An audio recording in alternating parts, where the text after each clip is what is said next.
Handicapper Steve here, handicapping the racing from Belmont Park here on Sunday. It is the 10th of October 2021. We're going to look at the stakes races on the program from Belmont, but before I get on to that, remember to please follow me on Twitter at Horse Racing Get 5 for more selections for race courses around the world. I mean, around the world. Some rain in the New York area today, so hopefully these stakes races on turf stay on the turf. But we'll be looking at races 5, 6, and 8. The fifth race, it is the Futurity Stakes. It's a grade 3 event going for a purse of $150,000. Races for 2-year-olds here. We have a field of 8 horses heading to the inner turf course, the distance of ground of 1,200 meters, or the distance of ground of 6 furlongs on the Belmont inner turf. 1,200 meters, 6 furlongs here in the Futurity, a race very rich in history, along with the counterpoint of this race, the Matron that was run yesterday. But my top selection here, I'm going to go take the number 5 horse, Chi-Town Lady, 5843 for me in the superfecta, 5843 super. Top selection of 5 horse, Chi-Town Lady. This Tour filly by Verrazano, Wesley Ward trains, John Velasquez gets the mount. The horse's most recent out came the 18th of August at Saratoga, a yielding melon turf course, 5.5 in the Bolton's Landing, and the horse won by 1 3/4 lengths. Didn't break very well. Actually broke quite horribly that day, but recovered well, sat back early. When she got the lead in the top lane, she quickened up nicely, earning an 80 buyer. Second off the bench, first time facing winners in stakes quality horses. That's a very good run. Coming here on a turf course, it's going to have a lot given it today. Has some forwardly pace. I think the horse could really run a good race, but she's going to have to, break today. Her debut came in a main special weight Keeneland, 4.5 furlongs the 11th of April, and she won by 3 lengths. And again, basically on the front end all throughout, she just won for fun. A very, very good race there. She's been training well at Keeneland again, and most recently at Belmont. A 5/8 workout on this inner turf course, 1:03 and 2/5 of a second. Third best workout third. I think she's on the up and up. At 2-1, let's take her. To recap my selection for the 5th from Belmont, it is the grade 3 Futurity. Let's take the 5 horse Chi-Town Lady, 5843 in the superfecta. The 6th race from Belmont, it is the feature of the afternoon. It is the Beldame Stakes. It's a grade 2 event going for a purse $250,000. Race for fillies and mares, 3-year-olds and upwards. We have a field, a very good field, I think, of 8 horses going to post the distance of ground of 1,800 meters, or 1 mile and 1/8 here in the Beldame.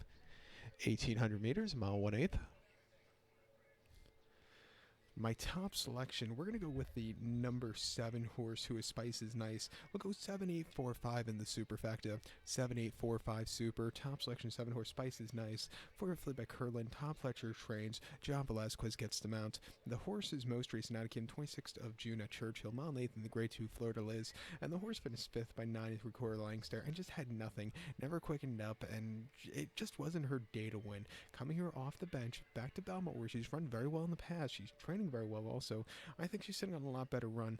2 backs ran the Laird de Point Distaff at Pimlico, mile 8th on the 14th of May. Getting some serious clash relief. She won by 1.5 lengths. She stalked all the way around the racetrack. Took her a little bit of time to get going, but when she got the job done, she got the job done quite easily. A very, very good run. And then prior to that, on 9th of April at Keeneland, mile 16th and off 62. Her seasonal reappearance, she won by 2.25 lengths. She stalked, slowly moved her way out. You won B-Wad at Keeneland that afternoon, and she got the job done. A very good race.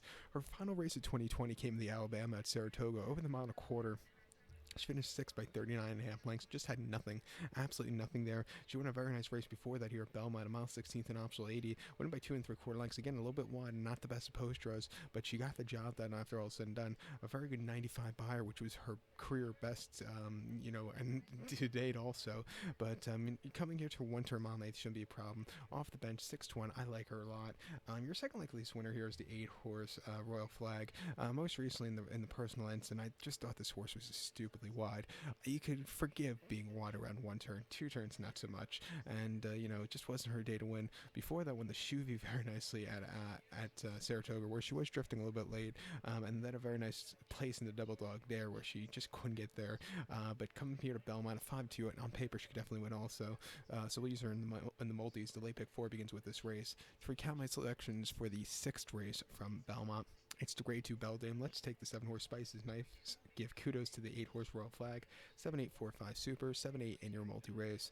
The 8th race from Belmont. It is the Knickerbocker Stakes. It's a grade 3 event going for a purse of $150,000. Races for 3-year-olds and upwards. We have a very good field of 9 horses heading to the inner turf course at the distance of ground of 1,800 meters, or a mile 8th on the Belmont inner turf course.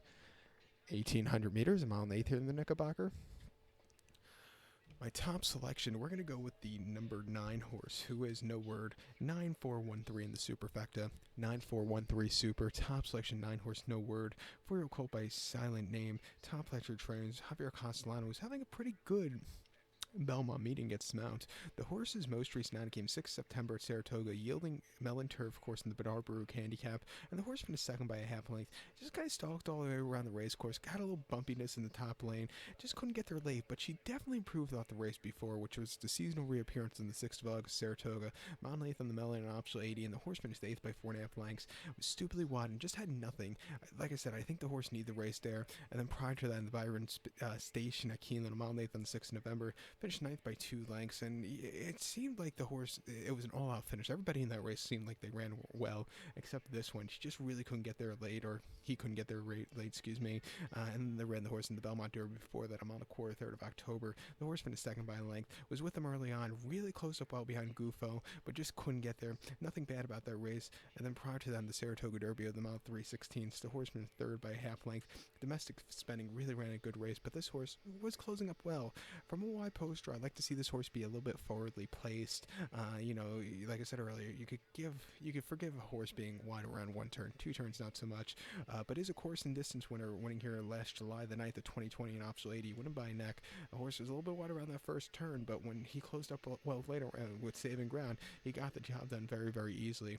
Coming to this race well, 3rd off the bench, training well in the Oklahoma training turf, 8-1, let's use him. So to recap my selection for the 8th from Belmont, it is the grade 3 Knickerbocker. Let's take the 9 horse, No Word, 9413 in the superfecta. So good luck to all, and please follow me on Twitter at Horse Race and Get 5. Good luck, everybody.